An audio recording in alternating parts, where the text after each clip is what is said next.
For the first step, I'm going to be taking a 1x2 by 8 foot long board and cutting a small groove near the edge that's about ½ an inch deep.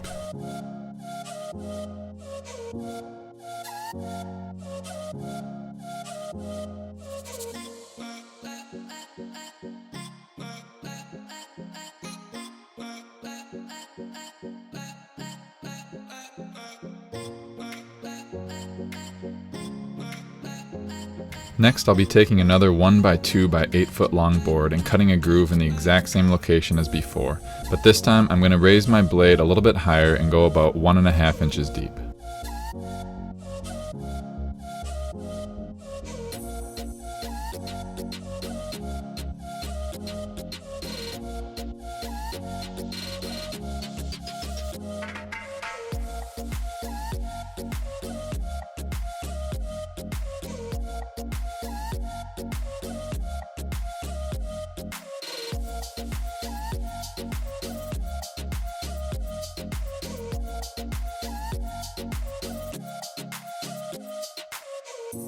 Here I'm going to be taking the board that I just put the deep groove into and flipping it on its side. I'm not even sure how to describe this cut, so just watch closely and it should make sense.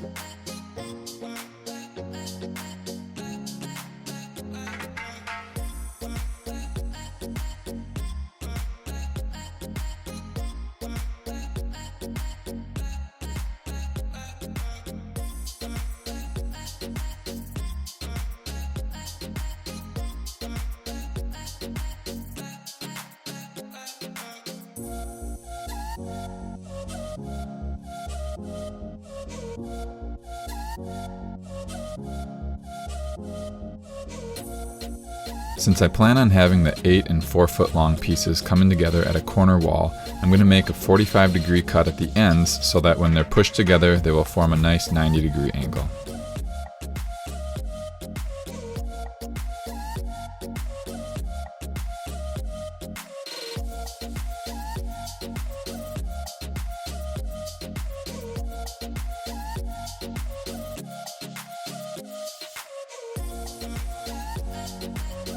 Now for this step, I'm just going to be painting the boards white.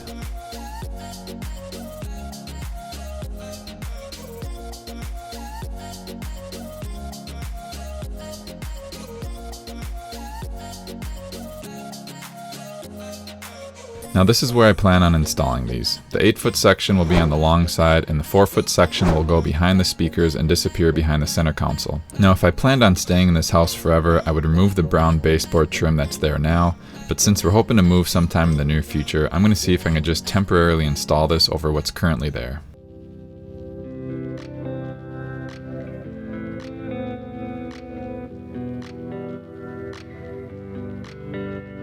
After organizing things a little bit, I still have the HDMI and sound cable that's connected to my projector, a speaker wire, and a power cord that's connected to the Govee LED strip lights that I used in my corner LED project. I'll worry about the cable management later, but for now I'm just going to tape them to the wall to open up space to work.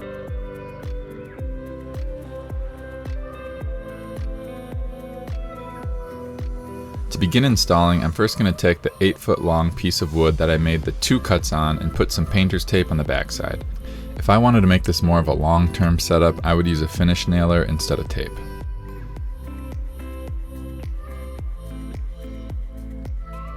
I'm going to be securing this as snug to the corner as I can and as close to the carpet as possible.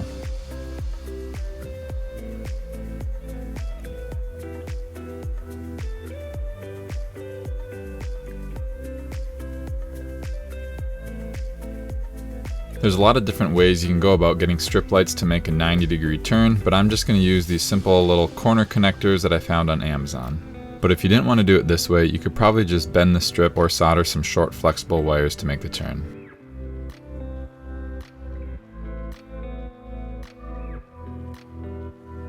Here you can see how it's going to look, and all you have to do now is attach the LED strips to either side.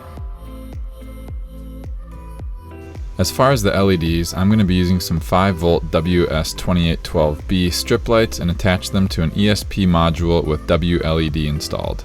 Now if you don't want to do it this way, I would just recommend using some Govee RGB IC LED strip lights, which will work great as well.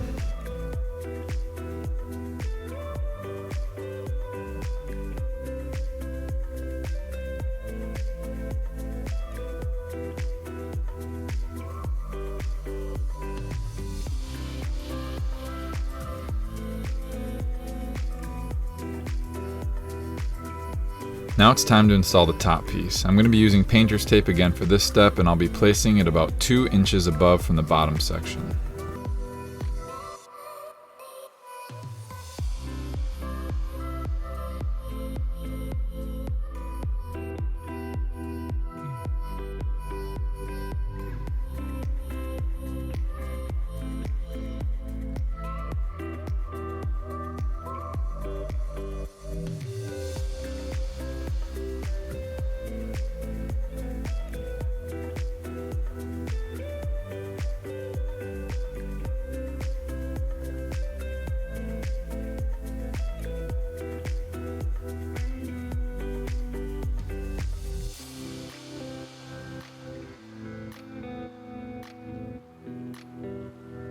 So what will I be using to diffuse the LEDs?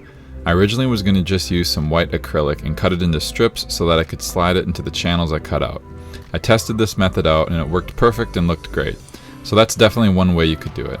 However, I chose to go the cheaper route. I had a leftover roll of paper from my previous project and I simply cut a long strip of it out and inserted it into the grooves.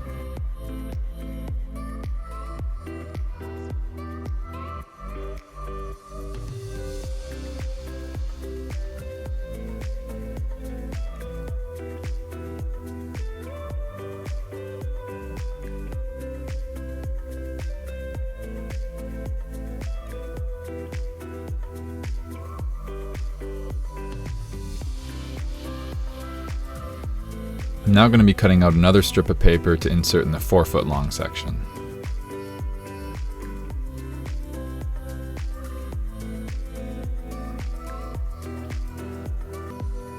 Since there is a little gap where the paper comes together, I'm just going to quickly cut a little piece of wood at a 45-degree angle and use that to fill in the corner.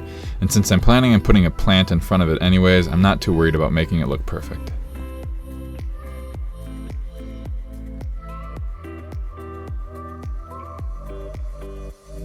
Now for hiding the cords. I really don't want to spend any money, so I'm taking a piece of poster board paper I had at home, rolling it into a tube, taping it together, and sliding the wires through. And again, if this were something I planned on having up for a long time, I would definitely make this look a little bit more professional.